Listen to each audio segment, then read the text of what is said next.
Bonjour à tous, merci d'être là. Un petit mot personnel d'abord, un petit mot d'émotion dans cet endroit dans ce lieu que j'ai beaucoup fréquenté, y compris dans des temps anciens, quand la Ligue d'improvisation avait ses quartiers ici, et où je ne suis pas retourné depuis le 13 novembre 2015. Je pense que c'est le moment d'avoir une pensée pour ceux qui sont tombés ici, pour cet acte de barbarie qui a été commis à ce moment-là, pour ceux qui ont laissé leur vie, leur âme ou leur santé. Et puis évidemment, on est forcé de penser au drame qui s'est produit hier soir, qui n'a pas fait de victimes, sauf un symbole national, un lieu d'histoire et de prière qu'on croyait éternel. Notre cathédrale commune, a dit assez justement Jean-Luc Mélenchon.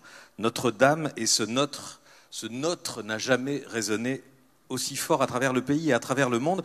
On ne l'a pas fait exprès, évidemment, au moment où on avait prévu de débattre ici de la question du comment encore vivre ensemble. Cet événement inattendu provoque une forme de communion assez rare dans le pays. Et ce pacte républicain dont on va débattre aussi ici pendant l'heure à venir se concentre ce matin et aujourd'hui, depuis ces dernières heures, sur un symbole religieux, sur Notre-Dame et sur l'incendie, sur l'émotion que cet événement a provoqué. Je voudrais vous entendre les uns et les autres. Je ne vous ai pas présenté, mais vous avez été présenté.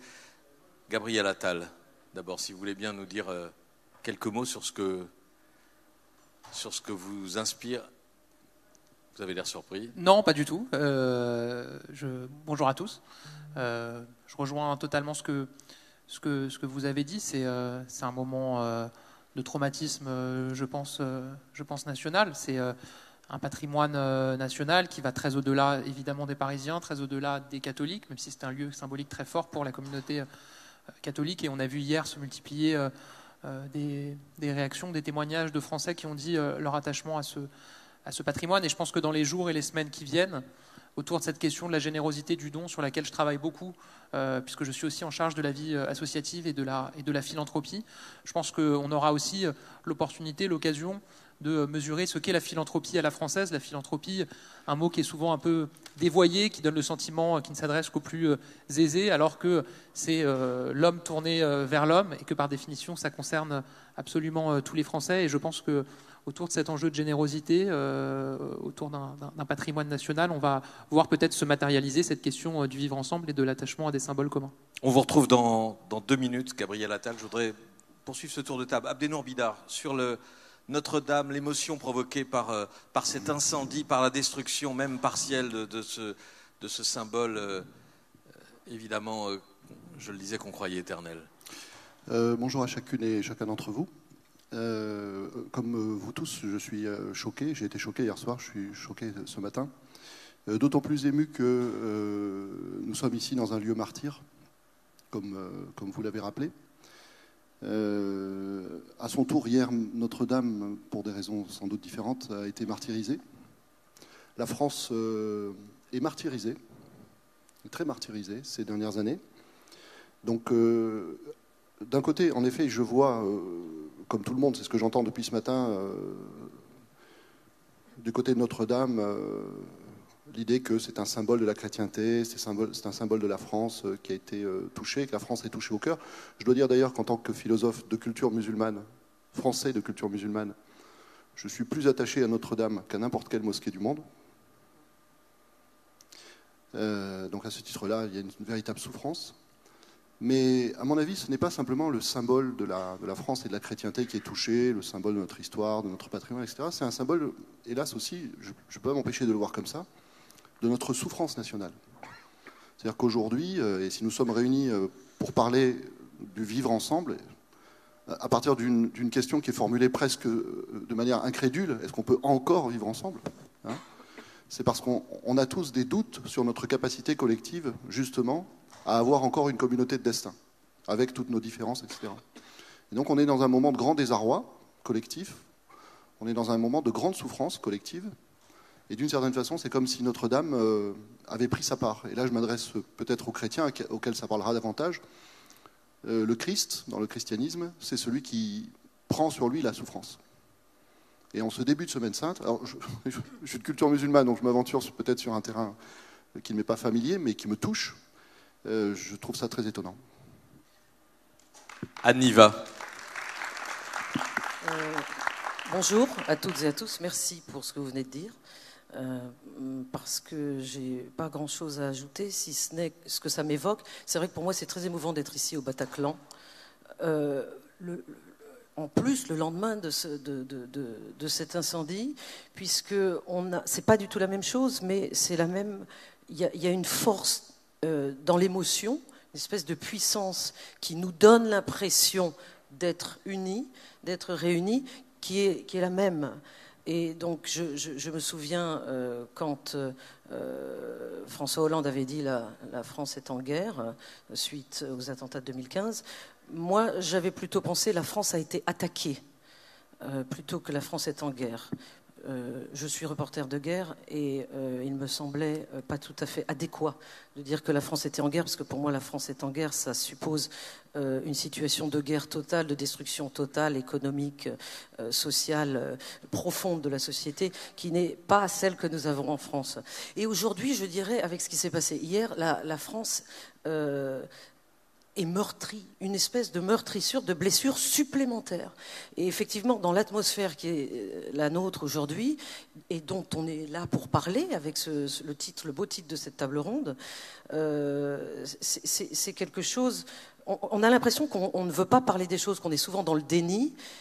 Et parfois, je trouve que l'émotion qui est naturelle, parce que moi aussi, je suis en proie avec cette émotion et en prise avec cette émotion, mais est-ce qu'il ne faudrait pas attendre raisonnablement que l'émotion se termine pour pouvoir réfléchir à ce que l'on peut faire? Et j'espère que c'est un petit peu ce qu'on va faire ce matin, c'est-à-dire pas uniquement parler du vivre ensemble avec des mots creux. On va essayer de trouver d'évoquer des solutions concrètes pour réparer et recréer du lien social. C'est bien ce qui est prévu. Aniva. Carl Olive, maire de Poissy. Bonjour à toutes et à tous et merci pour cette invitation aux amis d'Europe 1. Je prends ma part de souffrance en tant que chrétien, évidemment. Et puis je remets mon écharpe tricolore. Les Français savent râler, les Français savent se taquiner, mais les Français dans l'adversité savent se rassembler. Et on l'a vu hier, parmi tous les témoignages qu'on a pu entendre, il en est un qui m'a, non pas interpellé, mais qui m'a vraiment beaucoup plu. C'est celui du grand rabbin de France, Haïm Corsia, qui a envoyé un message très tôt à l'archevêque de Paris, Monseigneur Petit, pour lui dire « Je souffre avec toi, ici ce n'est pas seulement la maison des chrétiens, c'est la maison commune de France. » Je trouve que c'est un beau message, ça c'est le premier témoignage. Le deuxième témoignage, je le disais, dans l'adversité, les Français savent se rassembler. Je disais à Anne tout à l'heure, en 2 minutes, il y a une souscription qui atteint déjà 300 millions d'euros. C'est juste exceptionnel et ça va évidemment continuer. Enfin, aujourd'hui, sur l'appellation « Comment encore vivre ensemble ?» J'aime pas trop cette appellation « Encore vivre ensemble ». Il n'y a pas de jugement et pas d'a priori par rapport à ça. Puis juste pour terminer, quelqu'un a dit, je crois à juste titre, ce qui empêche de vivre ensemble, ce n'est pas les différences, ce sont nos conneries. J'y crois fermement, elle s'appelle Anne Gavalda. Et je pense que ça donne un peu le tempo. Ah, très bien. Carl Olive, merci. Alors, comment encore vivre ensemble? Parce qu'effectivement, on est dans une société qui est quand même très divisée, morcelée, archipélisée, a dit Jérôme Fourquet dans un livre fort intéressant et qui rencontre beaucoup d'échos parus ces jours derniers. Donc on peut se lamenter ou on peut faire le constat pendant des heures et des jours de la division de ce pays. Et puis on peut essayer aussi de trouver des solutions et des voies et moyens pour recréer du lien social, pour tenter de réparer et de se parler. Et c'est ce qu'on va essayer de regarder dans un premier temps avant d'avoir vos questions, celles de la salle, c'est prévu. Gabriel Attal, vous, l'une des solutions en tout cas, l'un des choix du gouvernement, c'est le test d'abord, puis la généralisation du service national universel. Dites-nous où en est ce projet. Oui, le service national universel, c'est l'un des engagements phares du programme d'Emmanuel Macron pendant l'élection présidentielle. Il a plusieurs objectifs, mais le principal objectif, c'est de créer ou de recréer, si on considère que c'était le cas avec le feu service national, le service militaire, un moment de mixité, de cohésion et de cohésion sociale autour des valeurs de la République, un moment de creuset républicain. Mais j'émettais un doute sur le rôle du service militaire en la matière, puisque je pense qu'il y a une nostalgie parfois un peu fantasmée de l'impact du service militaire sur cette cohésion et cette mixité. D'abord parce qu'il oubliait une part non négligeable de la population, c'est-à-dire les femmes. Ensuite, parce que on sait que dans les dernières années, en tout cas, le sport national était d'y échapper, et donc à la fin, ceux qui y restaient, je sais pas, je suis trop jeune pour l'avoir connu, mais pas en tout moi. Cas, voilà, Moi, ceux qui y restaient n'étaient pas la majorité des jeunes garçons appelés, puisqu'il y avait plus que 200 000 personnes qui l'effectuaient à la fin. Mais l'idée est de créer ce moment dans une société où le sentiment est que les temps et les lieux de rencontre et de mixité se sont affaissés. On voit le déclin des colonies de vacances depuis plusieurs années, les colonies de vacances qui ont été aussi un lieu et un moment de rencontre et de mixité et qui, je ne dirais pas s'effondrent, mais en tout cas déclinent régulièrement depuis plusieurs années pour divers facteurs, des facteurs financiers, des choix de collectivités locales, des facteurs sociologiques, des recompositions familiales aussi, mais donc ce moment-là qui disparaît. L'école de la République doit être, dans ses grands principes, un lieu de mixité sociale. Mais l'assignation à résidence, la ségrégation territoriale qui existe dans certains territoires font qu'elle ne l'est pas pleinement. Et donc, avec le service national, l'idée est de recréer un moment. Au fond, la question qu'on s'est posée au moment de lancer ce projet, c'est quels sont les lieux et les moments qui restent de mixité dans la société aujourd'hui. Il y en a quelques-uns. Le sport, et notamment le football, est encore un lieu, un moment de cohésion, de communion, par-delà les différences sociales et territoriales. Quelqu'un me disait il y a quelques jours, un peu sur le ton de la blague, mais je crois que ça illustre pas mal de choses, que le lieu de mixité qui reste selon lui, c'est les stages pour récupérer des points au permis de conduire. Un grand avocat qui me disait j'étais avec un livreur Deliveroo, une aide-soignante, je n'aurais jamais eu l'occasion de les rencontrer, en tout cas de partager avec eux, d'échanger avec eux dans un autre cadre que celui-là. Je trouve que ça dit beaucoup. Ça dit d'abord que c'est marquant pour les personnes qui y participent, puisque ces lieux-là et ces moments-là n'existent pas ailleurs, et ça dit aussi beaucoup parce que en général, les retours qu'il y a suite à ces fameux stages, c'est toujours positif. C'est toujours une occasion et un moment positif. Et je pense que ça répond à une partie de la question. Parce que quand on parle de vivre ensemble, on peut se poser la question de est-ce que finalement les Français ont encore envie de ces lieux, de ces moments de mixité? Est-ce qu'ils ont encore envie de vivre ensemble? Pour construire le service national universel, on a fait une consultation numérique auprès de la jeunesse. On s'est servi des journées de défense et de citoyenneté. Donc c'est une journée que font tous les jeunes. 98% d'une classe d'âge chaque année fait cette journée de défense et de citoyenneté. Donc c'est un moment très utile pour interroger la jeunesse de manière la plus large possible. Donc on a 50 000 jeunes représentatifs qui ont été interrogés. Ça ferait pâlir d'envie tous les sondeurs qui normalement ont des échantillons de 1500, parfois 2000 personnes. Là, 50 000 jeunes représentatifs de la diversité sociale et territoriale ont répondu. 90% d'entre eux, 90%, ont répondu qu'ils souhaitaient que le service national leur donne l'occasion de rencontrer des jeunes qui viennent d'un autre milieu social et d'un autre territoire. Ce qui est frappant et ce qui, je trouve, dément un certain nombre de caricatures et de stéréotypes qu'il peut y avoir sur une jeunesse individualiste, repliée sur elle-même. C'est tout le contraire. Cette consultation a montré qu'il y a une jeunesse qui est tournée vers les autres, qui a envie de moments de partage et de rencontres et qui a envie d'engagement avec des jeunes qui viennent d'autres horizons. Donc pour être assez concret, le service national il va s'organiser en deux phases. Une première phase obligatoire, en 2 fois 15 jours. 15 premiers jours où les jeunes seront hébergés dans une autre région que la leur, avec des jeunes qui viennent eux-mêmes d'autres régions que la leur, avec un certain nombre de modules autour des valeurs de la République, des institutions, autour de formation, comment réagir face à une catastrophe naturelle, comment collectivement s'organiser, comment réagir face à un attentat terroriste. On sait que c'est aussi des générations qui ont été très marquées par ce qui s'est passé ici même et qui demandent à être formées. Des modules de préparation physique et sportive, le tout encadré par des corps en uniforme, pompiers, police, gendarmerie, par des mouvements d'éducation populaire et des associations et par des personnels de l'éducation nationale. Une deuxième quinzaine obligatoire où les jeunes seront en mission d'intérêt général pour travailler, rendre un service auprès d'une association, d'une collectivité locale ou d'un corps en uniforme, avec un objectif qui est de lever les freins à l'engagement. Et moi, je crois beaucoup à l'engagement. Je suis aussi en charge de ce sujet-là au gouvernement. S'engager, c'est donner ce qu'on a de plus précieux, c'est-à-dire un peu de son temps, au service d'une cause à laquelle on croit, au service de l'intérêt général. Et ce dont on se rend compte, c'est que c'est via l'engagement, beaucoup, qu'un individu, et un jeune notamment, réalise qu'il a une place et qu'il a un rôle à jouer dans la société, dans quelque chose de commun qui le dépasse. Et ça, c'est un sentiment qui est très puissant. Et l'objectif avec ce service national, c'est aussi de lever les freins pour que tous les jeunes réalisent qu'ils ont quelque chose à apporter. On est un pays qui a encore beaucoup de mal à montrer à ces jeunes leur utilité sociale. Et donc, ça va être un moment très important. Très concrètement, en termes de calendrier, on lance le service national en juin prochain, du 16 au 28 juin, la première phase de 15 jours, avec 13 départements pilotes, 2000 jeunes volontaires au sein de ces départements. Il se trouve que cette semaine, j'aurais pu les faire venir avec moi, mais ils ont un programme assez dense.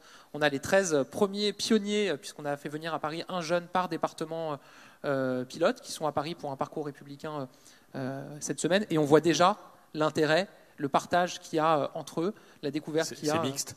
C'est tout à fait oui, mixte. Et petit point, puisque vous posez la question, assez amusant. Quand on a lancé l'appel à volontariat, il y avait 75% de candidatures féminines et 25% de candidatures masculines, ce qui était très intéressant. En tout cas, on ne s'y attendait pas forcément. Les choses se sont rééquilibrées depuis. C'est mixte aussi dans les origines et dans les... Et c'est mixte dans les origines, sociales. Oui, c'est à ça que vous faites référence. Ça n'est pas ma réponse, mais oui, absolument. On a souhaité que la diversité sociale et territoriale soit représentée dans la cohorte de volontaires. Parce que quand on met en place un dispositif sur la base du volontariat et qu'on dit informez-vous et candidatez, on sait qu'il y a toujours un biais social, culturel, financier. Donc on allait chercher des volontaires qui spontanément n'auraient pas été candidats. Et cette phase pilote, elle sera un moment vraiment intéressant pour mesurer l'impact. On met en place une évaluation quasi scientifique avec des chercheurs qui vont venir mesurer tout ça. Merci Gabriel Attal. Carl Olive, je voudrais qu'en quelques minutes vous nous disiez, ce que vous pensez de ce service national universel qui est remis en place. Un mot peut-être aussi sur les colonies de vacances, puisque vous êtes maire d'une commune et donc normalement habilité à en organiser. Et puis vous nous parlerez aussi de vos initiatives, notamment de Jardin de l'Olivier, qui sert à faire rencontrer vos concitoyens, vos habitants, les habitants de Poissy. Merci Patrick Cohen. 91-10. 91-10, c'est le contingent de l'année 91. 10, c'est le mois d'octobre. Et voilà, donc c'est le service national, pour moi, c'était 91-10. Et je rejoins ce que disait Gabriel à l'instant. C'est un formidable outil à la fois de cohésion sociale et de mixité. On le retrouve évidemment dans le sport. Dans le sport, comme j'aime à dire, il n'y a pas de patron, il n'y a pas d'ouvrier. Enfin, il y a des patrons, il y a des ouvriers, il y a des chômeurs. On est tous en général avec la même tunique. L'important, c'est de ne pas jouer contre son camp. Et ça, on le trouve, y compris dans l'intégration à travers le tissu social. Je vous parle de notre belle ville de Poissy, 40 000 habitants. Beau calque de notre pays, 38% d'habitants d'origine étrangère, le berceau de PSA, de Simca, Christophe Peugeot, je le dis parce qu'à l'époque c'était les 30 Glorieuses avec la mobilité sociale verticale. Et à l'époque où il y avait de très belles colonies de vacances qui étaient organisées, en gros 43% aujourd'hui de la ville de Poissy, toujours impactée par la présence de PSA. Et à l'époque, c'était sous l'initiative de PSA. Le point qui me semble important par rapport à cela, d'abord, pour moi, le principe, le postulat, évidemment, pardon de le dire, c'est tellement simple. Aimer, ça ne s'apprend pas dans le dictionnaire. Aimer les gens, ça ne s'apprend pas dans le dictionnaire. Ça, vous l'avez, à mon sens, ou vous ne l'avez pas. C'est pour ça que sur la question tout à l'heure, Patrick, que vous posez sur bien vivre encore ensemble. Bon, il y a le vivre ensemble. Moi, plutôt que bien vivre encore ensemble, c'est peut-être mieux vivre ensemble.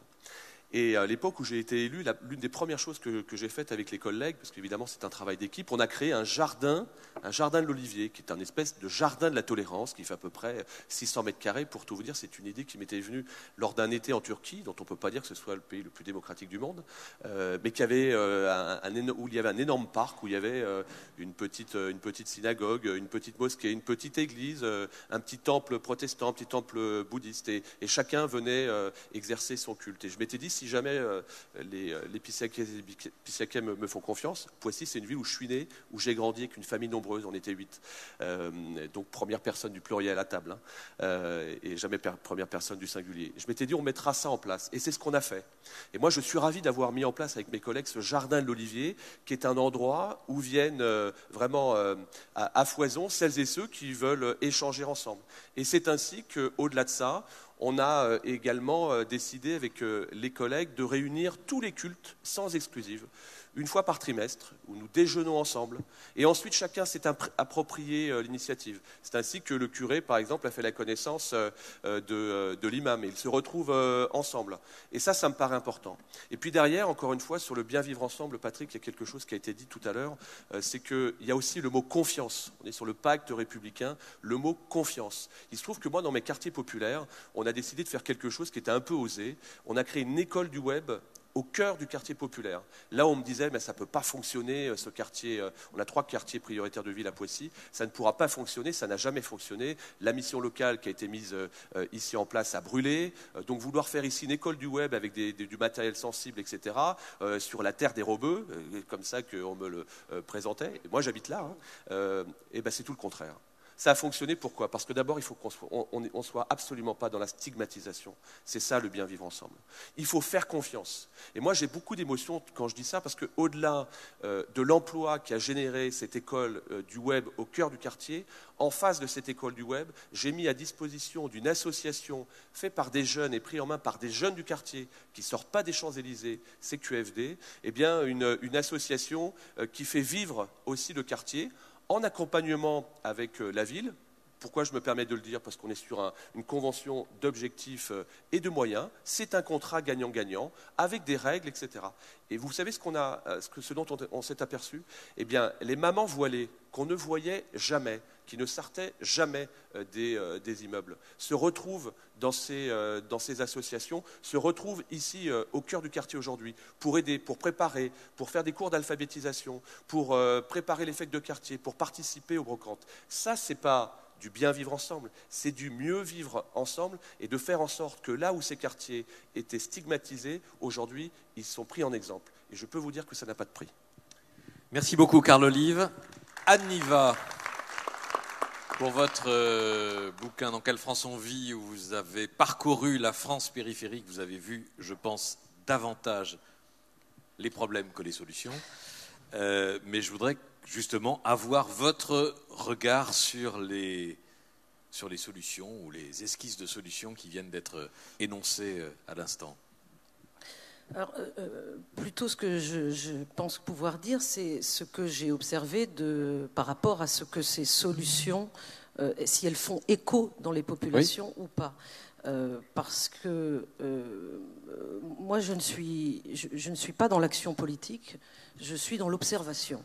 Et véritablement, ce qui m'intéresse, c'est observer avec un pas de côté ce que je pense être la mission première du grand reporter indépendant, un métier que je pratique depuis longtemps et que je pratique d'habitude dans des sociétés qui ne sont pas la France.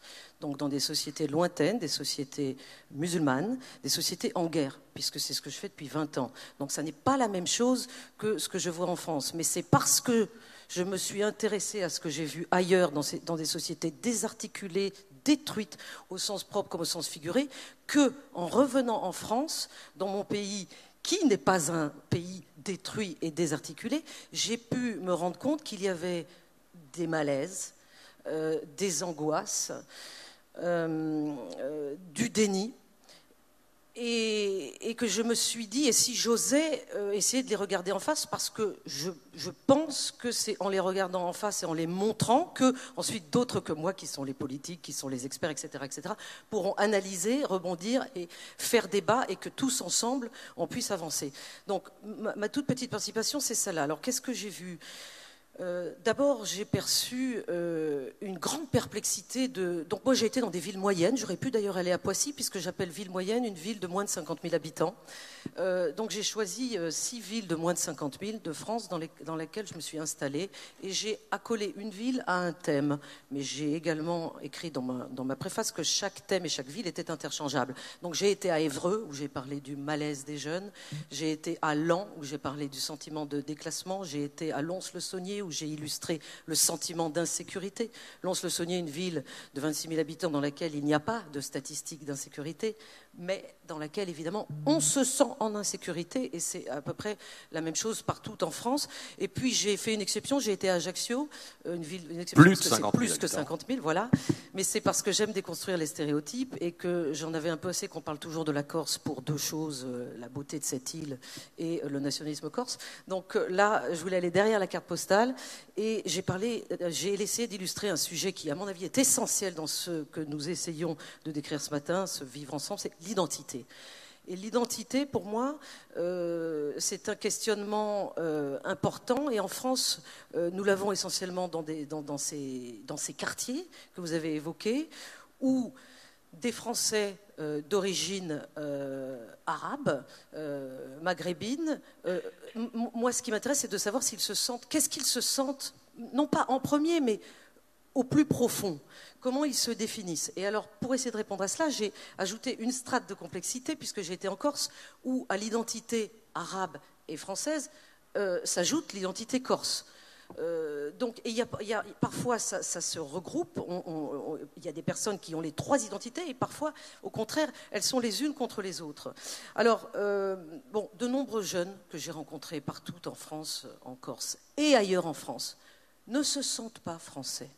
Ça ne veut pas dire qu'ils sont contre les Français, ça ne veut pas dire qu'ils sont agressifs, ça veut dire qu'ils ont ce sentiment, et par définition un sentiment c'est quelque chose de diffus, qu'on a du mal à expliquer de façon rationnelle, mais je pense qu'il faut justement essayer de le percevoir, d'aller le voir en face, de leur demander comment ils se sentent. Alors ils se sentent tiraillés, ils ne sont ni d'ici, ni de là-bas, à savoir qui l'on est. Savoir qui l'on est, être sûr de qui l'on est, permet en premier lieu d'accueillir l'autre. Mais si on ne sait pas qui l'on est, comment on accueille l'autre? Donc on est dans cette problématique aujourd'hui en France.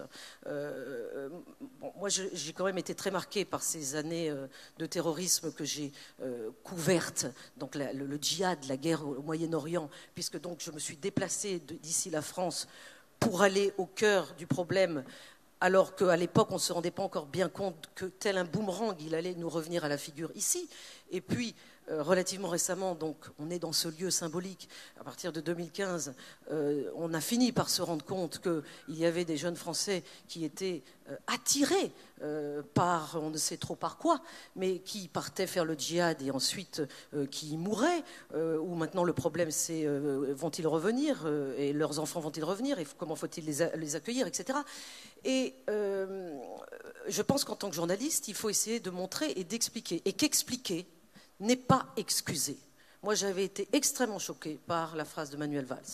Quand Manuel Valls avait dit « je comprends l'émotion », c'était bien sûr une phrase, c'était un contexte très émotionnel qui est celui un contexte terroriste, de dire mais il avait dit que expliquer, c'était déjà un peu excuser. Je pense que tous les sociologues de France et de Navarre sont évidemment ne sont pas d'accord avec cette assertion. Alors, nous sommes de toute façon une société multiculturelle par essence, donc une société avec des tensions. Et ces tensions, Olivier Guilluy a beaucoup écrit là-dessus, il faut les admettre. En Occident, nous sommes en même temps intéressés par l'autre. On célèbre la différence, on essaye par ces valeurs républicaines qui sont les nôtres depuis si longtemps et que les politiques nous répètent, bien sûr, et que des valeurs auxquelles nous adhérons tous, que nous devons célébrer la différence, bien sûr. Mais la réalité, c'est qu'on ne s'intéresse pas beaucoup à quelqu'un qui n'est pas soi. Et on s'y intéresse surtout de moins en moins. Et ça, c'est peut-être des questions presque philosophiques qui sont celles de où en est notre société aujourd'hui du point de vue de cette société hyper égoïste, du tout immédiat, du selfie, de la peur de l'autre. Donc, moi, je ne suis pas choquée quand on pose la question. Je suis attristée, comme vous, sans doute, mais je ne suis pas choquée quand on pose la question « Comment fait-on pour encore vivre ensemble ?» Oui, il faut se la poser, cette question. Comment fait-on pour encore vivre ensemble? Il faut se la poser parce que nous avons du mal et en même temps, nous sommes obligés de continuer à vivre ensemble. On n'a pas le choix. Et tous ceux qui habitent dans des quartiers mélangés, mais ça aussi c'est compliqué. Les quartiers sont-ils vraiment mélangés aujourd'hui? On se voit souvent sans se voir. Il y a des frontières qui ne sont pas visibles, qui ne sont pas tangibles. Quand j'étais dans ce quartier des Jardins de l'Empereur à Ajaccio pour mon chapitre sur l'identité, quartier qui a ensuite défrayé la chronique puisque à Noël 2016 il y a eu des feux dans le quartier, des feux de joie, je ne sais pas si vous vous souvenez, mais ces feux de joie ont mal tourné et donc des pompiers corses sont montés au quartier pour éteindre les feux, ils n'ont pas réussi. Il se trouve qu'au quartier habitaient majoritairement des Maghrébins et que les pompiers ont été caillassés en arrivant au quartier. Certains d'entre eux se sont retrouvés à l'hôpital et la population locale a été très émue par cela. Dès le lendemain, il y a eu des manifestations devant la préfecture et la population est en masse montée à pied dans le quartier pour soutenir les pompiers étant des Corses et les habitants du quartier, des non-Corses, des Maghrébins. Et la foule scandait de plus en plus fort et de façon de plus intelligible jusqu'au moment où elle était au quartier, et ça a provoqué beaucoup de tensions. Toutes les caméras des télévisions étaient là. En Corse, Arabifora, qui veut dire arabe dehors. Bon, donc, dans ce quartier où j'avais enquêté avant que tout cela ne se produise, j'avais véritablement l'impression qu'il suffisait de descendre du quartier et d'être sur l'Ajaccio, dans un café au bord de la mer, pour rencontrer des Ajacciens qui me disaient mais moi, j'y vais jamais au quartier. C'est toi, Anne, qui va me raconter la vie du quartier. Et les gens du quartier, je me rappelle que j'avais un jeune du quartier, dans une source dont j'avais besoin, et c'était un moment où je n'avais pas le temps de remonter au quartier, donc je lui avais demandé de descendre, me parlait, et il m'avait dit, j'avais senti qu'il n'avait pas envie de descendre, et puis finalement, il était descendu, il m'avait dit, mais moi, je viens jamais là, c'est pas mon quartier. Donc, toutes ces frontières-là invisibles, je n'ai pas de solution sur comment faire en sorte qu'elles n'existent plus, mais déjà, je crois qu'il faudrait se rendre compte qu'elles sont là et ne pas faire comme si elles n'étaient pas là. Merci Anne Niva, vous avez ouvert beaucoup de portes, beaucoup de pistes de discussion. Abdenour Bidar, je vous laisse libre de les emprunter, d'emprunter celles qui vous intéressent et celles sur lesquelles vous avez envie de rebondir, et puis aussi de nous parler de votre engagement à vous, qui se produit dans une association, un mouvement qui s'appelle Fraternité Générale, oui. Un mouvement bien nommé, et particulièrement pour Générale. notre débat de ce matin. Et on a même mis, alors c'est un mouvement qu'on a créé avec Fabienne Servan-Schreiber, justement après l'attentat ici, au Bataclan. D'ailleurs, à Fraternité Générale, on a mis un point d'exclamation, Fraternité Générale. Je tiens à dire qu'on a été dûment menacé pour avoir créé ce mouvement, Fraternité Générale. Alors, je voudrais intervenir en 3 points, si vous le permettez. Dans un premier temps, une petite réflexion tout à fait personnelle sur cette séparation sociale, cette sécession sociale dont vous parlez. J'ai 48 ans, j'ai l'impression de l'avoir observé toute ma vie avec même un facteur d'aggravation. Moi, je suis un petit garçon des quartiers nord de Clermont-Ferrand. Déjà, donc, dans les années 70-80, nous vivions à 10 km du centre-ville, qui pour nous était un autre monde. Et les premiers pavillons alentours, qui étaient à 2-3 km, pour nous, c'était Byzance. C'est-à-dire qu'on a l'impression que vivaient là des milliardaires, alors que c'était simplement des petits pavillons. C'est-à-dire que quand on est en bas, tout en bas de l'échelle sociale, on a une vision de la hiérarchie sociale qui est totalement, je dirais, fausse, en réalité. Ensuite, j'ai beaucoup enseigné la philosophie pendant longtemps. Mon premier poste, c'était dans un petit lycée de Corrèze, à Égletons, pour ceux qui connaissent. Donc un petit village français, comme il y en a des milliers dans notre pays. On avait fait venir, à cette époque-là, une population turque. Et cette population, pour travailler dans les bois, dans les scieries, et puis comme bûcheron. Et puis, parce qu'il y a beaucoup de forêts en Corrèze, et pour travailler dans la viande. Il y avait une usine Charal. Et on n'avait rien trouvé de mieux que de bâtir des immeubles pour les Turcs à une distance à vol d'oiseau à peu près à 1,5 km de la ville. C'est-à-dire on avait créé un village turc. Il y avait le village gaulois, si vous voulez. Et puis, pour fabriquer de l'intégration, c'est la meilleure idée du monde, on les avait mis au fin fond de la Pampa, vous voyez, après moult vergers, prairies, etc. et bois. Bon. Et puis aujourd'hui, j'ai une maison à côté d'Avignon.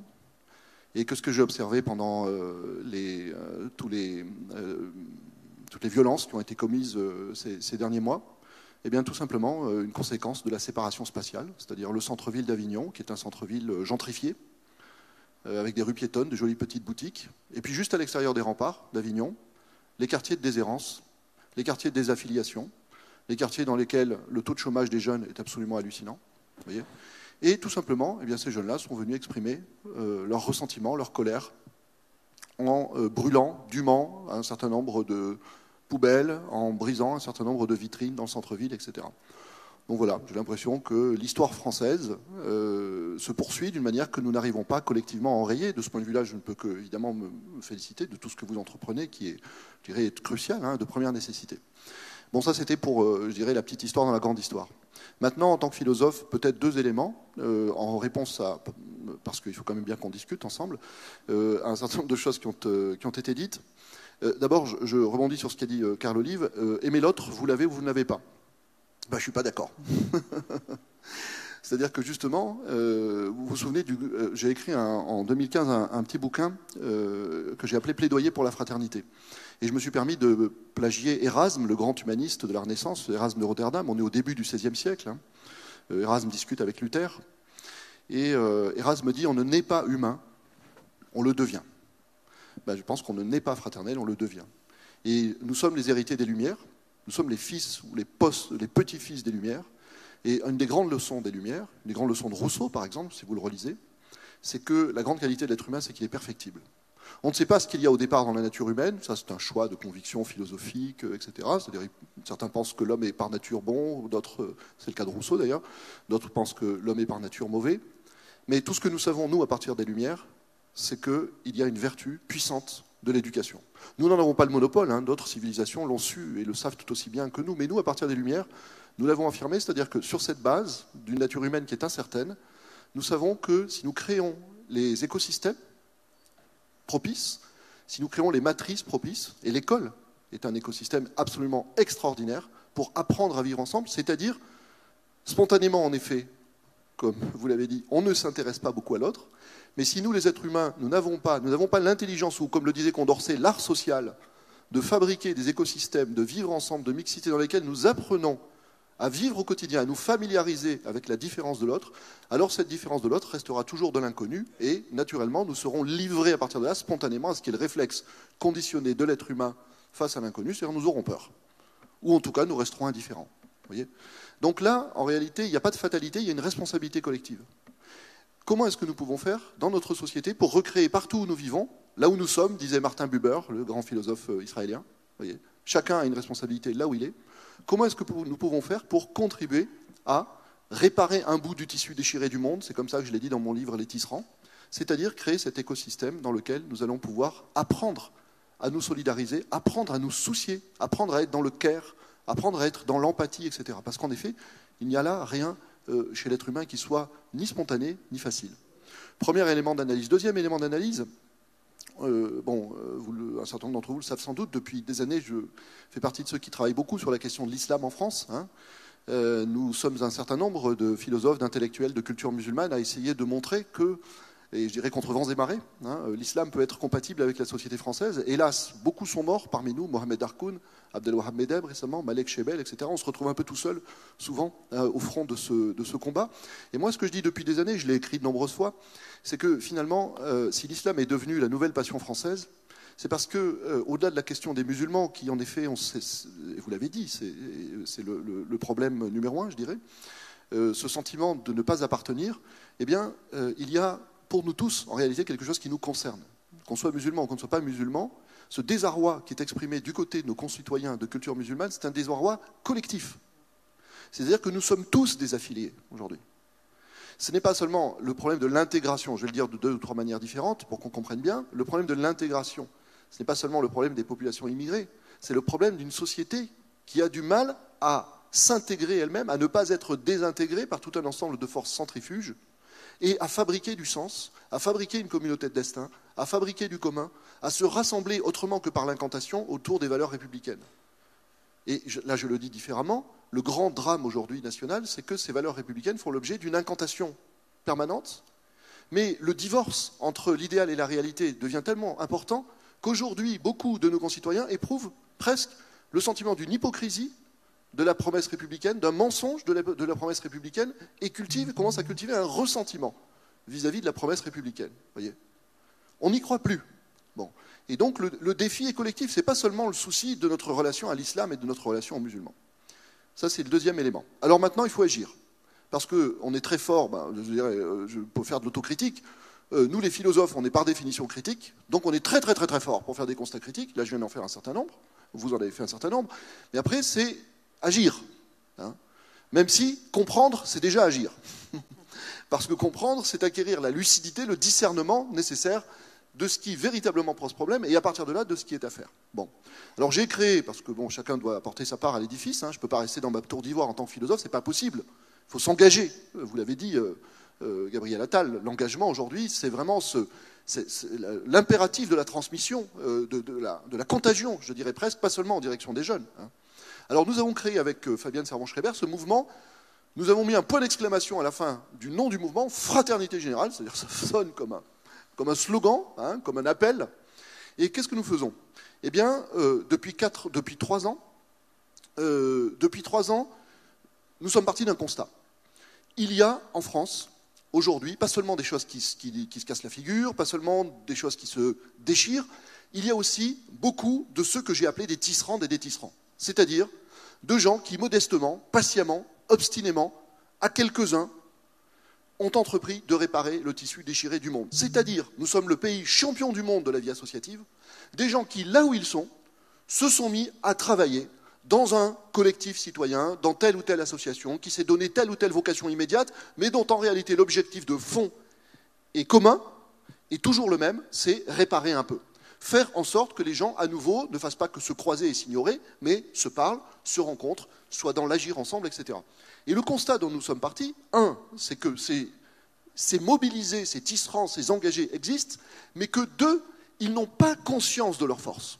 Ils n'ont pas conscience de leur nombre. Et donc, il y a, si vous voulez, quelque chose qui reste à faire pour que, dans notre conscience française, collective, eh bien, nous réalisions la force de tout ce qui se fait déjà aujourd'hui, avec, évidemment, à partir de cette prise de conscience, l'espérance d'un effet boule de neige, c'est-à-dire que savoir que d'autres font quelque chose galvanise de nouvelles énergies, suscite de nouvelles vocations à devenir soi-même tisserand et tisserand. Donc concrètement, qu'est-ce que nous avons fait? Nous avons choisi à chaque fois une période. Jusque-là, nous étions sur le mois d'octobre. Nous serons cette année, le 16 mai, nous donnons rendez-vous à tout le monde, place de la République, pour un dîner en couleur. Nous l'avons déjà fait l'année dernière. C'est-à-dire qu'il s'agit, ce jour-là, partout en France, à partir d'un événement central, en l'occurrence, place de la République, d'inviter toutes les associations qui travaillent à réparer le tissu social à organiser un événement. Nous, Fraternité Générale, on ne leur dit pas ce qu'elles ont à faire, elles savent très bien ce qu'elles ont à faire, elles le font continuellement, nous leur offrons la visibilité. Et nous leur disons, montrez votre force le jour J, de telle sorte que la France démobilisée se multiplie. Bon. Et l'année dernière, nous l'avons fait, alors, on ne se laisse pas décourager, mais parfois c'est difficile. Pourquoi? Je vais dire quelque chose qui est un peu dur. Dans la période post-attentat, nous, Fraternité Générale, nous avons intéressé tous les médias. Nous avons intéressé tous les médias parce que la France était traumatisée, était choquée.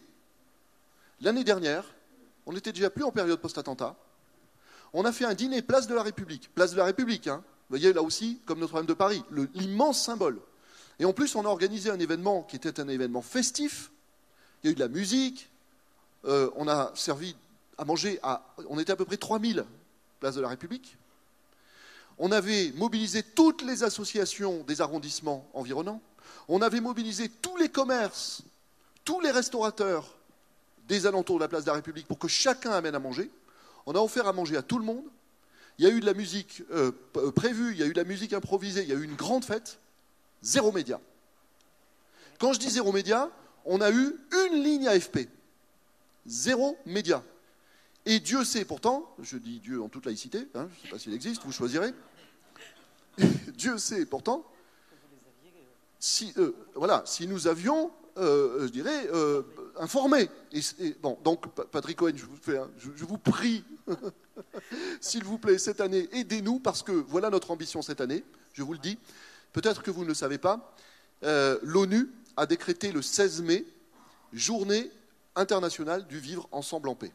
Eh bien, nous proposons, et nous avons eu l'occasion d'en parler à un conseiller du Premier ministre, nous attendons sa réponse, nous proposons une déclinaison française de cette journée du vivre ensemble en paix. Nous proposons l'institution d'une journée de la fraternité et d'une fête de la fraternité comme il y a une fête de la musique. Et nous voudrions que ce 16 mai soit la première fête de la fraternité, pas seulement pour célébrer par des beaux discours une valeur qui existe de moins en moins, mais pour que les mobilisés, les engagés, les tisserands, ce jour-là, se comptent et fassent des petits. Voilà, je vous remercie.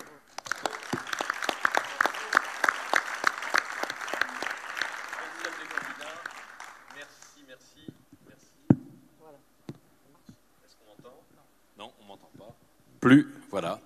Merci beaucoup Abdenour Midar. On a bien noté le rendez-vous, le nom, les coordonnées, le lieu, la place de la République. Ce sera dit, ce sera noté. Qui veut répondre? Alors évidemment, beaucoup à la fois de constats terribles, de raisons d'agir sur le long terme, compliqué, des quartiers, des cités, des villes fracturées, un vivre ensemble qui est malmené depuis longtemps, une ghettoisation des cités qui répond à une gentrification des centres-villes. Abdenour Midar l'a souligné et ça ne date pas d'hier.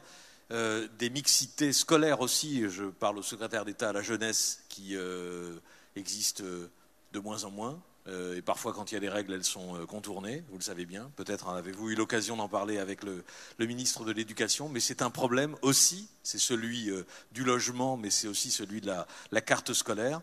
Bon, voilà, ça fait un ensemble de questions et de problèmes qui veut répondre. Alors, Carl Olive, je voyais prendre des notes, donc peut-être que... Intervenir en priorité, Gabriel Attal après, oui. Voilà. Pour répondre à ce que nous aime monsieur le philosophe à juste titre, de façon péremptoire, Abdenour.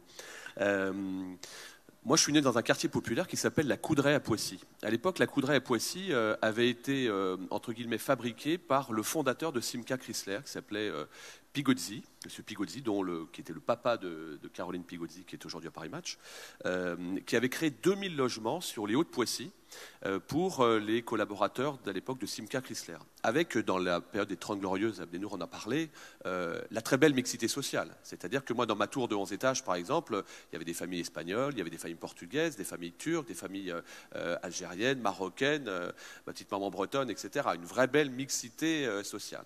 Et ce qu'il faut dire, c'est qu'on a raté le virage de la mixité sociale au début des années 80, c'est-à-dire au moment des chocs pétroliers. Pourquoi? Et on est tous fautifs. Et on est tous fautifs, il faut vraiment balayer devant sa porte les uns les autres. Les bailleurs, les promoteurs, les aménageurs, l'État, les maires. Voilà ce qui s'est passé notamment à Poissy, mais je crois que ça peut être généralisé. On s'est aperçu finalement qu'à un moment donné, les quartiers, petit à petit, ces quartiers populaires, se voyaient dénoyauter des populations qui avaient créé leur propre famille au temps des 30 Glorieuses. Et il faut bien le dire, alors Abdenour prenait l'exemple de cette famille turque, je vous prendrai aussi les exemples de familles marocaines et algériennes. On était très contents d'avoir de la main-d'œuvre à Simca à l'époque où il y avait 22 000 salariés. Et puis ces familles ont commencé à quitter le quartier pour se retrouver elles-mêmes dans des quartiers de monoculture.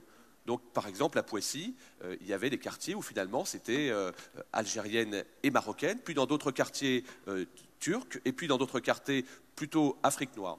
Quand je suis arrivé en 2014, je me suis aperçu que sur les contingents, ce qu'on appelle les contingents de logements sociaux, il y avait des quartiers qui avaient systématiquement, dès qu'il y avait un changement de logement social, une même famille d'origine culturelle, en l'occurrence d'Afrique noire.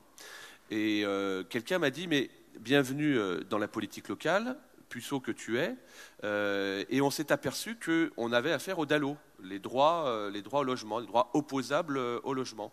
Et donc l'État m'envoyait systématiquement, et en fait c'était un avis consultatif que la collectivité devait donner. Une fois que je me suis aperçu de ça, évidemment qu'on a dit halte là, mais on est aussi responsable, puisque pour faire court, lorsque vous avez des contingents de logements sociaux par les bailleurs, il y a à la fois le contingent du bailleur, le contingent préfectoral et le contingent communal.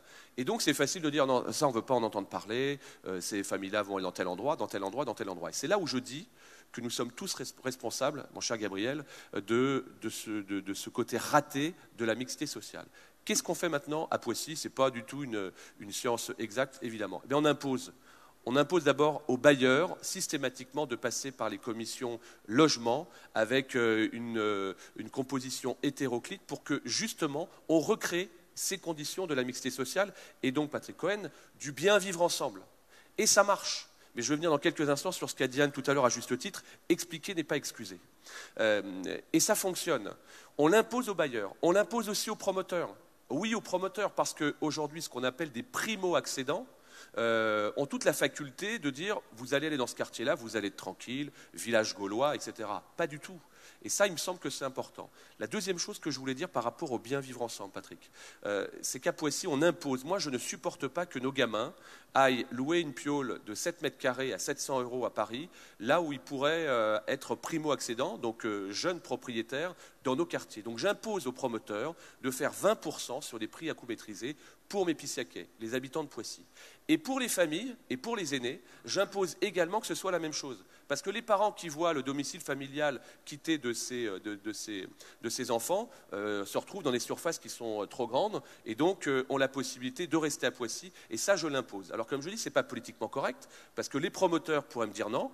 Mais s'ils se disent non à Poissy, pardon, ils disent non au département, ils disent non à la communauté urbaine. Il n'y en a pas un qui a dit non. Et ça fonctionne. Ça, c'est la première chose. Et puis, il faut bien le dire, Abdenour, je pense que vous allez être sensible sur ce que je vais dire. Oui, expliquer n'est pas excuser.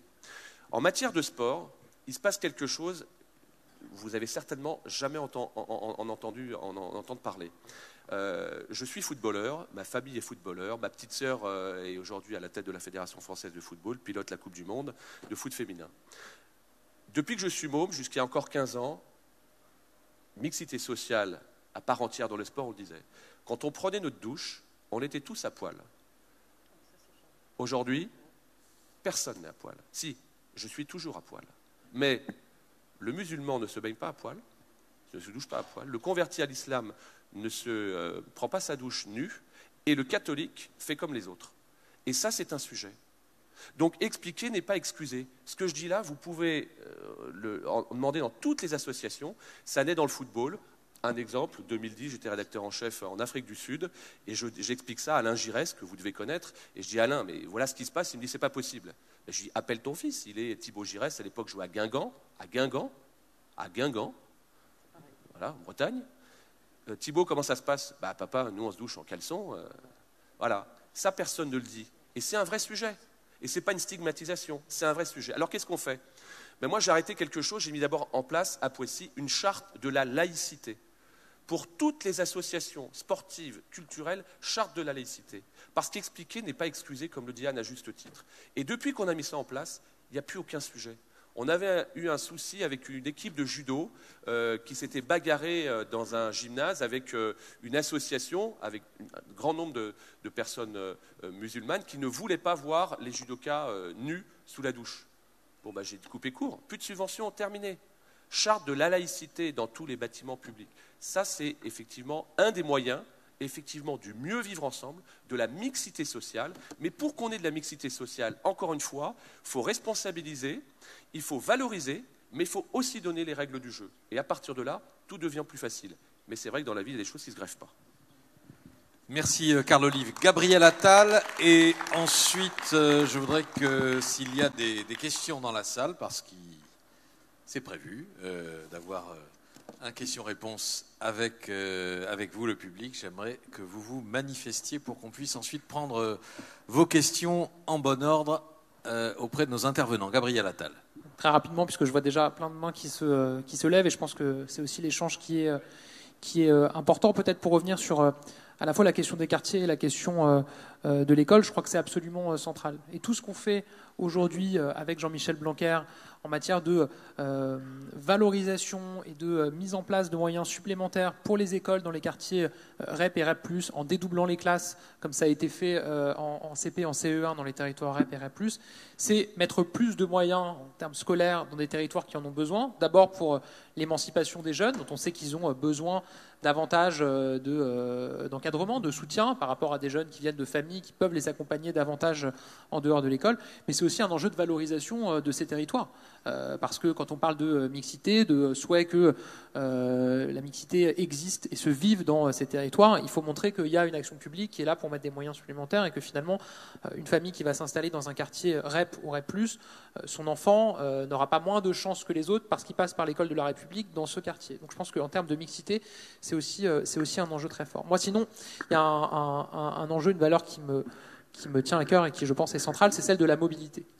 Et la mobilité, c'est la capacité pour chaque Français, et notamment chaque jeune, désolé d'y revenir, mais je suis notamment en charge de ces questions-là, à se projeter, à avoir un champ des possibles qui est aussi large que celui des autres. Et je pense que cette entrée par la mobilité, elle répond à la fois aux inégalités et à l'absence de vivre ensemble qui peut exister aujourd'hui dans les quartiers, mais aussi dans la ruralité, dont on n'a pas beaucoup parlé.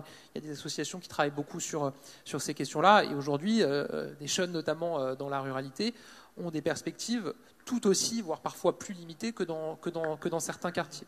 Et tout l'enjeu du discours qu'a porté Emmanuel Macron pendant la campagne présidentielle et de ce qu'on a appelé la théorie des deux France, avec une France qui est très à l'aise avec la mondialisation, qui sait s'y retrouver, qui a trouvé sa voie, qui est à l'aise dans la mobilité, dans l'Europe, et une France qui est totalement larguée par rapport à ça, elle se retrouve aujourd'hui. Et une des explications de la crise des Gilets jaunes, c'est aussi celle-là. C'est des Français qui sont allés sur les ronds-points, je parle au début du mouvement, en disant on habite dans le même pays que les autres, mais on ne vit pas le même pays que les autres. On ne vit pas la même réalité. Et je pense qu'il y a toujours eu des inégalités. Il y a toujours eu des perspectives différentes selon qu'on est dans un territoire ou dans un autre. La vraie différence, c'est qu'aujourd'hui, avec le numérique, avec les réseaux sociaux, avec cette ouverture sur le monde, il y a peut-être une découverte, en tout cas une prise en compte plus importante par les personnes qui souffrent de ces inégalités, de ce champ des possibles qui est beaucoup plus large pour d'autres que pour eux-mêmes. Et donc, quand on parle mobilité, c'est la mobilité géographique, c'est la mobilité sociale, la mobilité professionnelle, donc via la formation.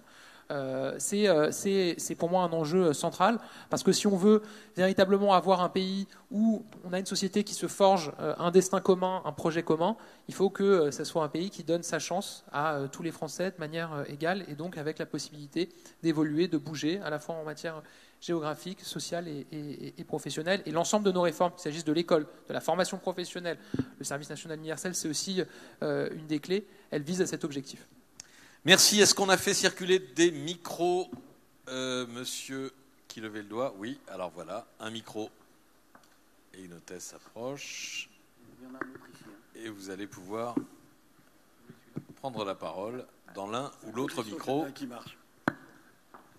Allez-y, monsieur, allez-y. Oui, je ne voudrais pas déflorer le débat de cet après-midi, mais il me semble simplement qu'il y a un domaine que vous n'avez pas abordé du tout dans le vivre ensemble et travailler ensemble, c'est l'entreprise. L'entreprise est un creuset extrêmement important du vivre ensemble. Et dans notre groupe, pour dire à monsieur le maire, nous sommes la première entreprise privée en France à avoir créé la charte de la laïcité dans le privé. Et avec une petite variante, c'est que nous l'avons fait voter. Et l'ensemble des 8000 personnes, les 8000 collaborateurs, à 100% ont voté pour. Donc, y compris, je sais pas, 3000 personnes d'origine de pays du Maghreb. Tout le monde a voté pour, tout le monde a compris qu'il était protégé par cette charte. Donc, l'entreprise est vraiment un creuset du travailler et vivre ensemble, à condition qu'on éduque les gens, qu'on les encadre et qu'on leur explique quelles sont les valeurs. Voilà ce que je voulais dire comme intervention. Merci beaucoup, monsieur. Oui, merci. Notre groupe, c'est le groupe PAPREC, recyclage des déchets. Eh ben voilà, comme ça c'est dit. J'avais oublié de le dire. Anne, je voudrais Anne Niva. très rapidement juste rebondir sur ce que vous venez de dire, qui m'évoque ce que vous avez dit, Carlo Liv, que j'ai trouvé très intéressant, sur le fait que, sur les règles du jeu. Donc si je comprends bien, vous, à Poissy, vous donnez des règles du jeu, vous créez cette charte de la laïcité dans ces clubs de football, etc. Moi, ce que vous dites, je l'ai retrouvé dans le milieu du rugby, c'est la même chose, personne ne se douche nu dans le milieu du rugby. Et vous, monsieur, c'est ce que vous dites aussi, finalement, dans le monde de l'entreprise, quand ça fonctionne, c'est parce qu'on a donné des règles du jeu. Et j'ai comme l'impression qu'aujourd'hui, en fait, un des problèmes, c'est que personne n'ose les dire, ces règles du jeu. Personne n'ose les édicter. Alors certains politiques, oui, à certains niveaux, oui, certaines entreprises, oui, d'autres non. Peut-être est-ce là quelque chose à creuser. Abdenour? Oui, des règles? Oui, alors de manière complémentaire. D'abord, je tiens à saluer ce que vous avez fait du côté de l'entreprise Paprec. Nous avons beaucoup réfléchi sur cette question au sein de l'Observatoire national de la laïcité qui avait été créé par François Hollande, dont je suis membre, sous la présidence de Jean-Louis Bianco. Et nous nous étions interrogés notamment sur cette différence qui existe aujourd'hui entre le domaine public et le domaine privé. C'est-à-dire que les fonctionnaires sont astreints à un certain nombre de règles déontologiques. L'école, par exemple, est laïque.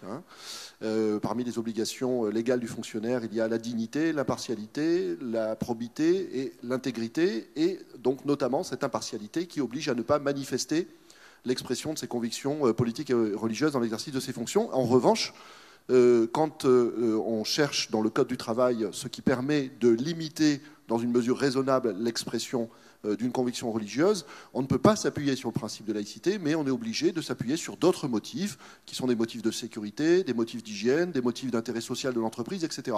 Et donc, à partir de là, il y a effectivement une initiative à prendre du côté des entreprises. Mais alors là, je souhaiterais ajouter quelque chose.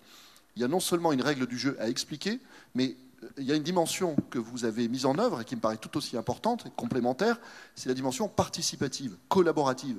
C'est-à-dire que les gens ne se contentent pas de leur dire « voilà, c'est comme ça, ce sont les règles », on les fait participer de manière concertée à l'élaboration de la règle. Donc on les intéresse, et je crois que c'est de ça dont en réalité nous avons besoin aussi dans notre société française, c'est qu'à nouveau, les gens réfléchissent aux règles collectives parce que ça leur permet de réfléchir ensemble au sens de ces règles.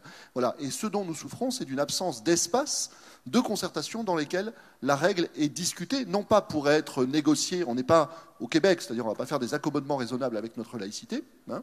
Néanmoins, ce qu'on peut faire, c'est essayer de comprendre ensemble, de s'expliquer mutuellement, de se coéduquer au sens de la laïcité. Et c'est ce qui a été très bien réalisé du côté de l'école. Je faisais partie également du groupe auquel Vincent Payon avait demandé de rédiger la charte de la laïcité à l'école. Et je peux vous dire, pour avoir fait le service après-vente, entre guillemets, c'est-à-dire pour avoir porté cette charte de la laïcité pendant vraiment des années dans toutes les académies, que l'école s'est très bien emparée de cette nécessité de faire discuter les personnels, de faire discuter les élèves, d'inviter les parents. Et cette charte, aujourd'hui, fait partie des meubles, mais alors dans le meilleur sens du terme, c'est-à-dire qu'elle fait partie du patrimoine vivant et accepté, intégré de l'école publique. Merci Abdenour Vidar. Un mot de Carl Olive avant de revenir dans la salle. Je n'y vois rien parce qu'on a les projecteurs dans la figure, mais je vois que des mains se lèvent. Donc d'autres questions. Carl Olive. Quand on vient du sport, on est imbibé aux règles du jeu. Depuis la première licence, à l'âge de 7 ans, quand un ballon au foot sort en touche, il n'y a pas personne n'aurait idée à reprendre le jeu avec le pied. Ça s'appelle les règles du jeu. Vous êtes dans le jeu, vous êtes en dehors du jeu. En 2014, la première réunion que j'ai faite, et je rebondis sur ce que disait Anne tout à l'heure, c'est de réunir l'ensemble des 1000 agents de la collectivité dans mon théâtre pour donner les règles du jeu. Et pour écouter aussi les agents de la collectivité. Ah, monsieur le maire, ça on pourrait le rajouter. Ah, vous avez raison, ça on va le rajouter. Ah, ça, non, ça c'est pas possible. Et une fois qu'on a dit ça, on a dit, ok, maintenant on va rouler comme ça, vous connaissez les règles. Et soit vous êtes dans le jeu, soit vous êtes en dehors du jeu. Quand on est en dehors du jeu, il y a sanction. Mais il ne faut pas qu'on soit responsable de l'état d'âme de l'autre. C'est-à-dire que quand il y a quelqu'un qui dérive, il faut qu'il y ait sanction. Ça c'est la première chose. Et ça fonctionne. La deuxième chose, quand on parle de cohésion sociale aussi dans le mieux vivre ensemble, dans l'entreprise, je rebondis sur ce que disait monsieur, quand vous avez une collectivité qui fait 40 000 habitants, 103 millions de budget, 1000 agents, on dirige une entreprise, un peu comme à Canal à l'époque où j'officiais. Et en fait, ce qu'on a mis en place, j'ai donné 2 heures de sport à mes agents dans le cadre du temps de travail. Dans le cadre du temps de travail. À un moment donné, on disait, il y a trop de fonctionnaires dans ce pays, j'ai fait exactement l'inverse. Parce que moi, mes fonctionnaires, ils font 37h10 par semaine. Je badge. Mais il faut qu'on soit dans un contrat gagnant-gagnant. Amélioration des conditions de travail, baisse de l'absentéisme, 750 jours en moins, 100 000 euros d'économie, mais surtout, formidable outil de cohésion sociale, mesdames, messieurs. La catégorie C dans la collectivité locale, dans la fonction publique, catégorie C se retrouve avec une catégorie B pour faire de la natation, pour faire de la marche nordique, avec certainement le chef de service également. Ça coûte 0. C'est efficace à 90% sur les retours qu'on peut avoir des agents. Et aujourd'hui, je suis ravi parce que ça a fait école et il y a 80 collectivités qui l'ont mis en place. Mais tout ça, c'est des idées qui viennent du terrain et qui ne sortent pas du haut sans concertation. Merci, monsieur qui voulait prendre la parole, ou madame, je ne sais pas. Avez-vous un micro? Oui. Oui. Oui. Alors, nous vous écoutons. Bonjour. Tout d'abord, je pense que ce débat, c'est le résultat d'un échec.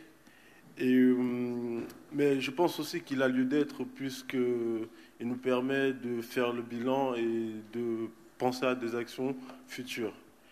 Ma question est la suivante. Précisément, j'en ai deux. La première question est de savoir si les dispositifs et les dispositions que vous pensez seront suffisants pour préparer l'environnement qui favorisera ce vivre ensemble qui est aujourd'hui question dans ce débat.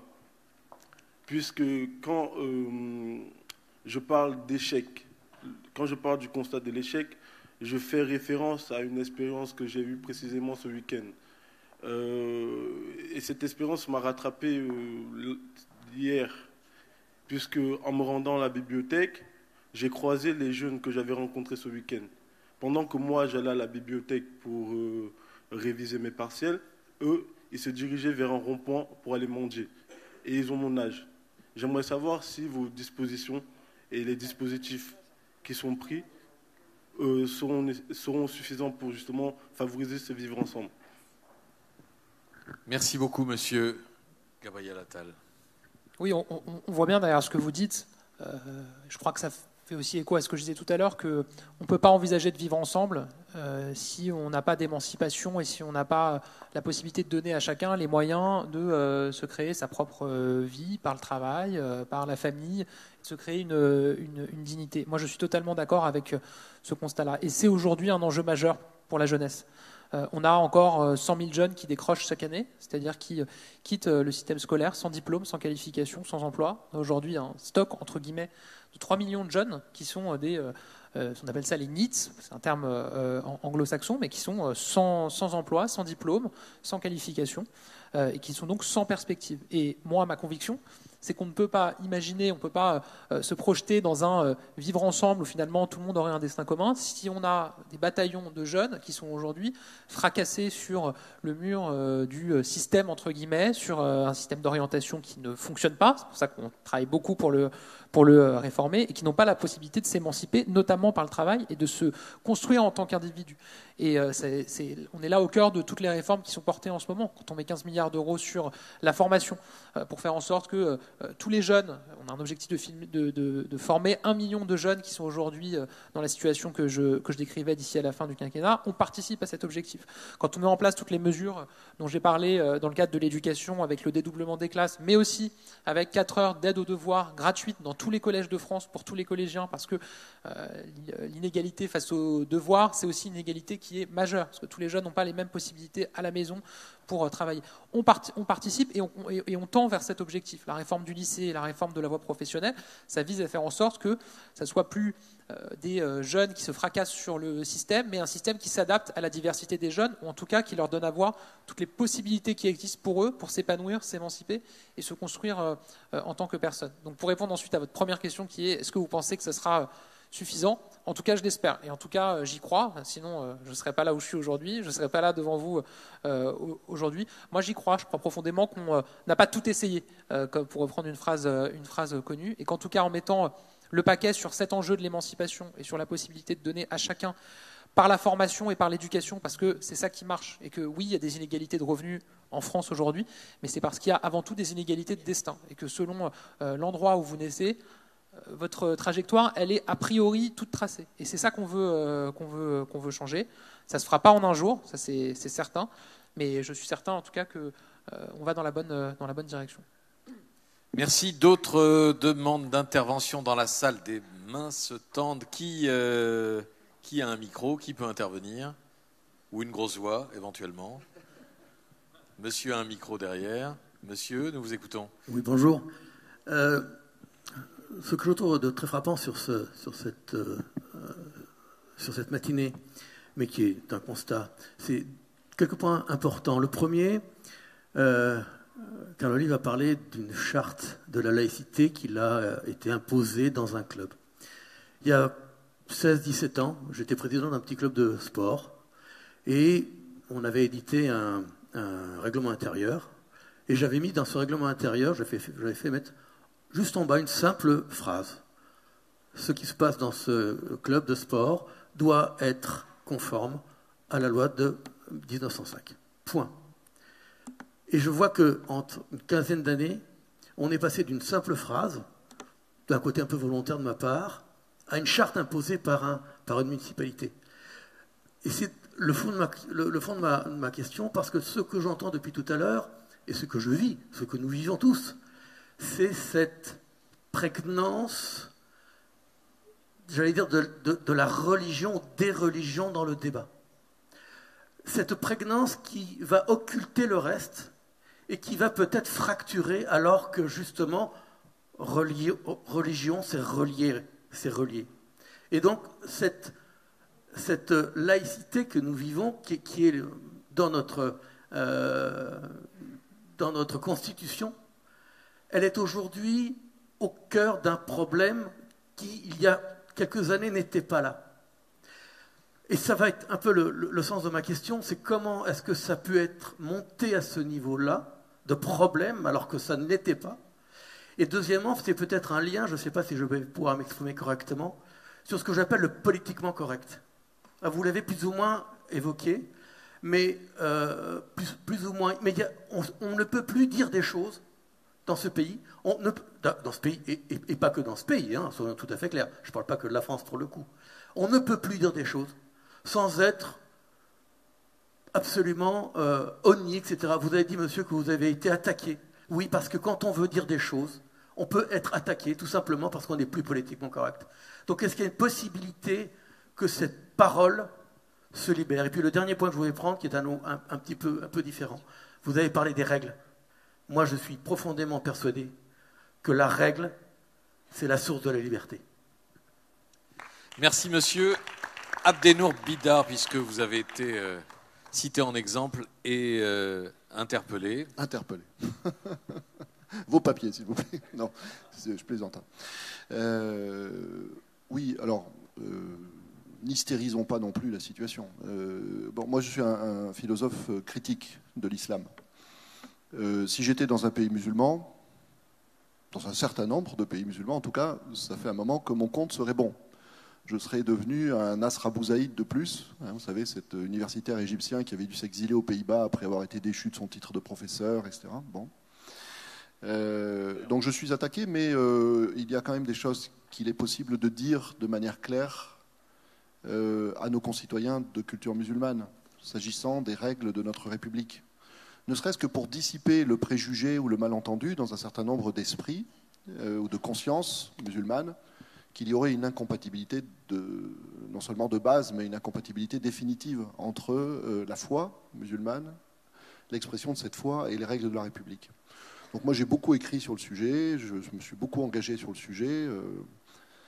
Je pense qu'il y a des choses à dire avec un certain courage, en effet, mais je suis très content aussi de voir qu'en France, il y a des espaces d'expression et de liberté qui permettent de faire un travail de philosophie critique et de pensée critique engagée. Hein, j'écris pas des petites choses dans un coin à l'usage de quelques spécialistes. Je les dis publiquement, je les écris publiquement, etc.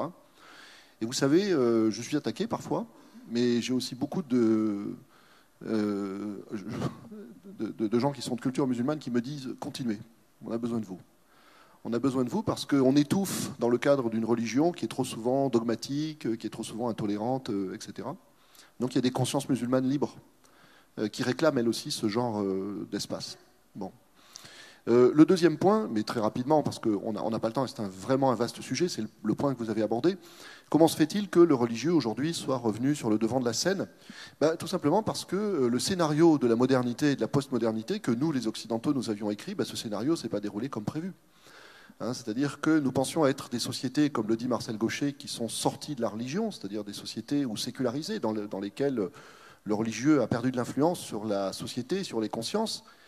Mais les idéaux que nous avions substitués aux idéaux religieux, ce qu'on a appelé les grands messianismes politiques du 19e et du 20e siècle, les grandes religions de substitution du 19e et du 20e siècle, se sont essoufflés plus vite que prévu. C'est-à-dire qu'il y a aujourd'hui un double désenchantement du monde, je reprends toujours les termes de Marcel Gauchet, désenchantement vis-à-vis du religieux, mais désenchantement aussi vis-à-vis du politique, qui avait pris le relais des grandes espérances religieuses, qui avait produit à son tour un certain nombre de messianismes. Souvenez-vous, nous, la société française et la société européenne, à partir des Lumières, et encore plus à partir du XIXe siècle, nous nous sommes mis à mettre des majuscules partout, des majuscules à la raison, des majuscules à la nation, des majuscules à la science, des majuscules au progrès. Eh bien, nos majuscules se sont ratatinées. Elles se sont ratatinées, sans aller jusqu'à Aristote qui disait que la nature a horreur du vide. Eh bien, dans cette vacance aujourd'hui d'un politique qui ne paraît plus capable de porter un certain nombre d'espérances et qui doit faire la preuve, c'est ce que vous essayez de faire, qu'il est encore capable de les porter, eh bien, comment éviter qu'un certain nombre d'individus se tournent à nouveau vers le religieux qui a toujours été un foyer de réponse à un certain nombre d'espérances, d'attentes et d'inquiétudes fondamentales de l'être humain. Donc en réalité, une fois de plus, il ne s'agit pas de s'en désappointer ou de le déplorer, ce retour du religieux. Il faut le prendre comme un symptôme de quelque chose qui, dans notre modernité, moi je le dis souvent comme ça, est lost in translation entre les époques religieuses et puis ce qui a suivi les époques religieuses, et dans lequel, malgré tout ce que nous avons déjà fait au XIXe et au XXe siècle, eh bien, n'a pas encore dit son nom, n'a pas encore été identifié. Il nous reste du travail pour le XXIe siècle. Merci. Une toute dernière question, une dernière.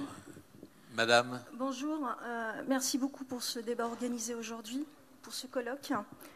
Et je rejoins monsieur pour dire effectivement il faut arrêter avec le politiquement correct, avec les non-dits et avoir un discours de vérité. Si une femme qui est arrivée, je parle de moi, excusez-moi, je suis arrivée en France en 2002. Je suis de culture musulmane. J'ai vécu la déchirure des 10 années de terrorisme islamiste en Algérie. Voilà. Je connais donc cette idéologie très bien parce qu'elle m'a touchée dans ma chair. Alors il faut arrêter aujourd'hui avec ce politiquement correct, avec ce discours qui ne mène à rien, absolument à rien, et dire les choses. Tenir un discours de vérité, c'est extrêmement important. J'aurais aimé justement que dans ma ville, que le maire de ma ville ait pris des actions comme vous, monsieur le maire, parce que c'est un maire aussi, parce que la responsabilité des élus est importante, de donner la parole et d'exalter les différences, d'exalter les revendications communautaires, ça devient insupportable. Ça devient insupportable. Et de la même manière, les médias, les politiques, il faut avoir ce discours de vérité et dire les choses pour pouvoir tenir un discours commun, tous et tout ensemble.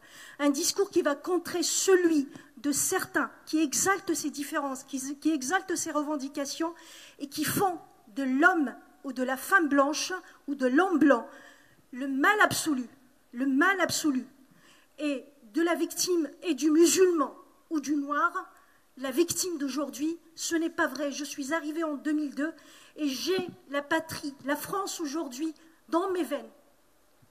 Voilà, elle donne ses chances. Il faut soutenir le discours de la France qui intègre ce discours de la France grande par la chance qu'elle donne à chacune et à chacun, en oubliant d'où il vient, sa religion et ses origines ou quoi que ce soit d'autre.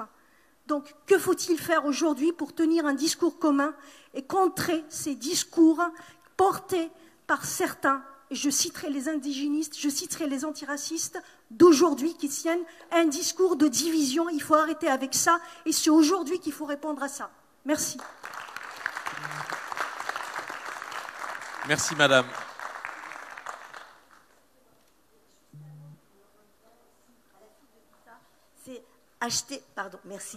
Acheter la paix sociale.